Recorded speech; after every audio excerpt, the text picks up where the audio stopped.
246. Oh, wing the hostage. That's what I get for yanking the trigger.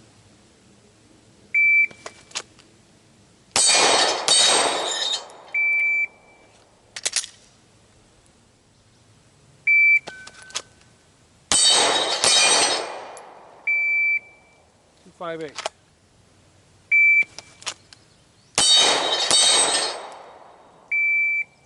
240. Okay, what am I doing, you're asking yourself. Mostly I'm just working on dot acquisition drills. I picked up a fair amount of instruction at Modern Samurai Project, and what I'm practicing is getting the gun up and thrusting it out in front of me and then slamming the brakes on and leveling it right out in front of me and finding the dot, as opposed to throwing it out in front of me, which causes an over travel and a whip, and then you have to whoop, there's my dot. Which is something that I didn't know about working with a dot. Now I do. This video, actually come here. All right, the main crux of this video is this. I did a video recently where I talked about shooting guns that have compensators built into them. Whether it's at the front of the gun or back here where the barrel's compensated and pushing upward.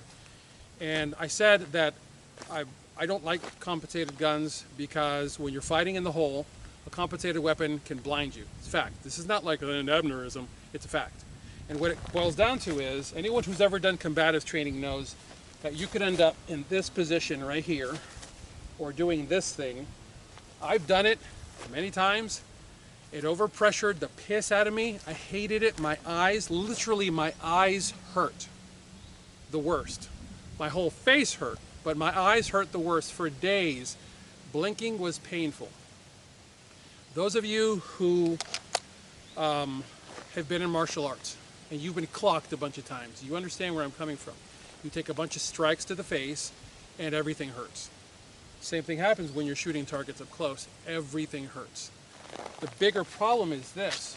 Right here, your gun ends up, if you're doing this technique or protecting your neck, or whatever the case may be, any one of these variations where you're right here shooting, look at where the compensator is. The compensator is shooting its energy this way. It's going to hit him in the face and it's going to hit me in the face. I might just get pieces of him in my eyes and in my mouth. Yum. The second you start shooting, there's no way to put this other than straight into it. Flesh and skin atomizes. This space in which we're fighting, remember, we're here. I've tried going to knife to get him off of me, and for whatever reason the knife was ineffective or the knife was lost.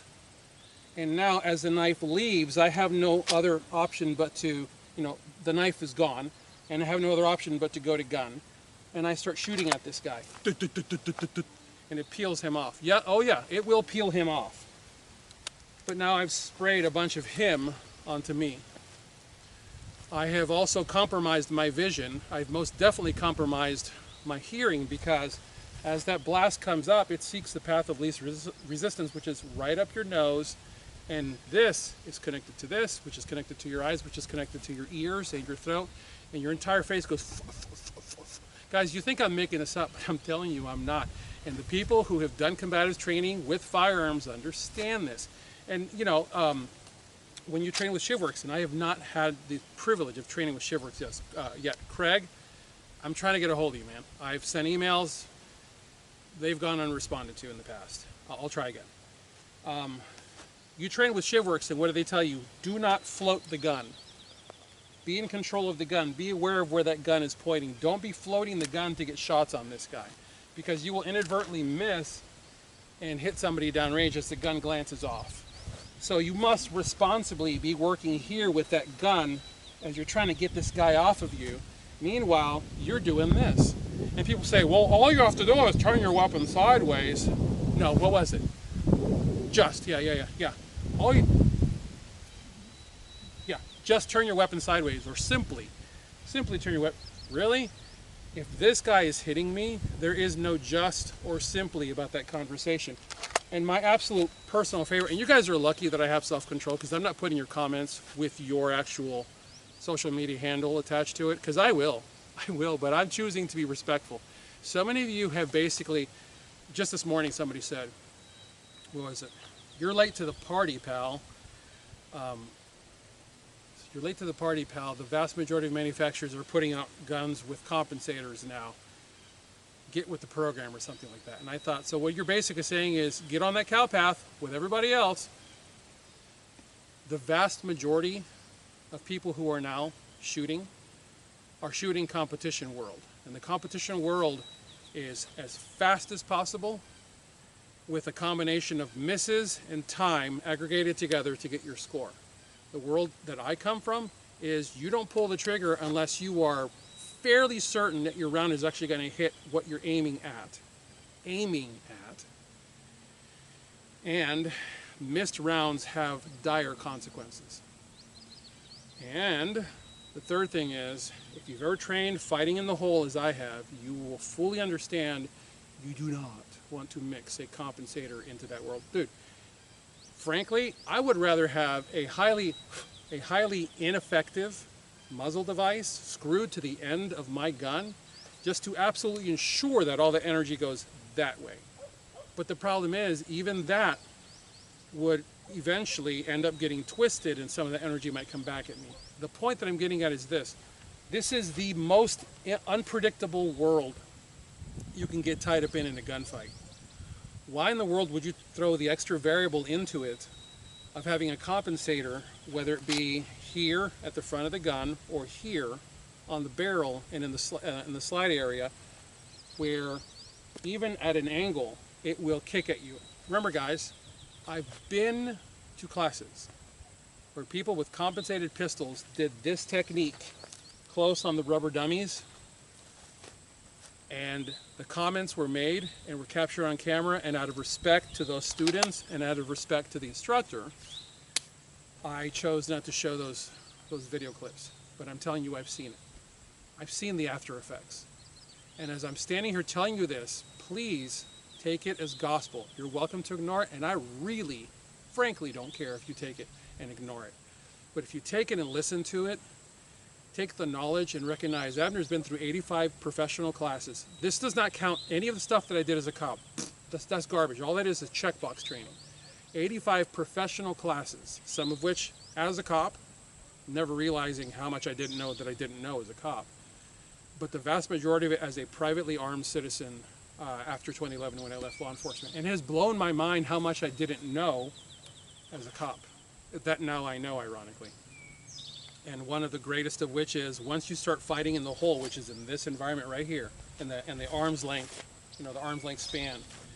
Once you get up close and dirty and bad breath range with someone, everything you think you knew about fighting is gone. Initially, your first fight is going to be hands. So if you don't know how to grapple, you're in trouble. If you're lucky, you might be able to go for a knife. If you're lucky, you might be able to create enough standoff to go for a gun and then pop, pop, pop, and end the fight. But the chances of you actually, here, actually, you know what? I will stand here. Okay, not that much came off of this. A piece of tape blew off. But did you hear that started coming down? Just pieces of this very dense rubber dummy came raining down. If this guy had been wearing clothing, the clothing goes like this. I've seen it, guys. The clothing goes like this when it takes gunfire, and pieces, little tiny pieces that you can't see go everywhere. And here's what you don't understand. Those little tiny pieces can take your life a decade down the road. Because if this guy is carrying something that your immune system can't deal with, he'll get you. He'll kill you 10 years from now. And your compensator will help him because it will completely atomize whatever it is, whatever yuck that this guy is carrying, it'll atomize it into your face. And if it ends up in your eyes and you blink, it is now inside your body. Congratulations. So we are so far past the time for piddling around and having, soft conversations. Guys, stop playing and start training. Understand, if you want to play, understand that it's playing, but make sure you're also training. If your entire, that's sharp. There's a piece of bullet fragmentation in his head. If your entire focus is competitive shooting, you're missing you're missing half the fight. Competitive shooting teaches you speed. I picked up a lot of speed at Scott's class, but Scott himself on day one said, if you're not running at least a portion of this class and what you were on a day-to-day basis, you're shorting yourself. And I'm like, internally I was like, yes. The fact that he said that made me so happy you don't even know, because that night at dinner I told him, I said, you realize you're teaching combatives. And he hadn't fully, remember, Scott's world is rolling in jiu-jitsu and making his way into the firearms industry, I think he said about 7 years ago. So the beauty, and I say this respectfully, Scott, because Scott and I have become friends. I say this respectfully. He knows this. I'm so grateful that Scott doesn't know what he doesn't know. You know what I mean, right, Scott? He doesn't know what he doesn't know. Leave it alone. Trust me, leave it alone. Scott doesn't know what he doesn't know, and because of that, he's so freaking effective at teaching firearms. But he knows the things that need to be known, and he knows how to convey them to you in knowledge. And I love that about him. And this is why he teaches combatives and he teaches competition. And it's a really cool hybrid of the two. So I say this to people, take it for what it is. And yeah, I know that Scott carries a compensated pistol. That's his choice, but guess what? Scott, to use his own vernacular, can fold you into your clothing, or can, how's he put it? He can fold you in your clothing and never have to go to a knife or a gun. He has that ability. I don't have that ability. Which is why I know that if I find myself in a last-ditch effort where I only have enough time to go for my gun, I do not want to have to do so with a compensator in the mix, and try to remember guys, if I end up on the floor in a fetal position and all I have is enough room to get my gun out and go between my legs from a fetal position at the person who's coming at me this way, if I'm on the floor, and my weapon's only clearance to cycle is between my legs, why in the hell would I want to compromise the insides of my thighs with a compensator, flailing pieces of my skin off? You guys keep forgetting I've seen stuff. Please take my knowledge for what it is and use it or ignore it. Either way, I don't care. As always, I thank you guys for supporting me at tier1citizen.com with your purchases and donations. God bless you all. Get those guns out in practice. Have a good one.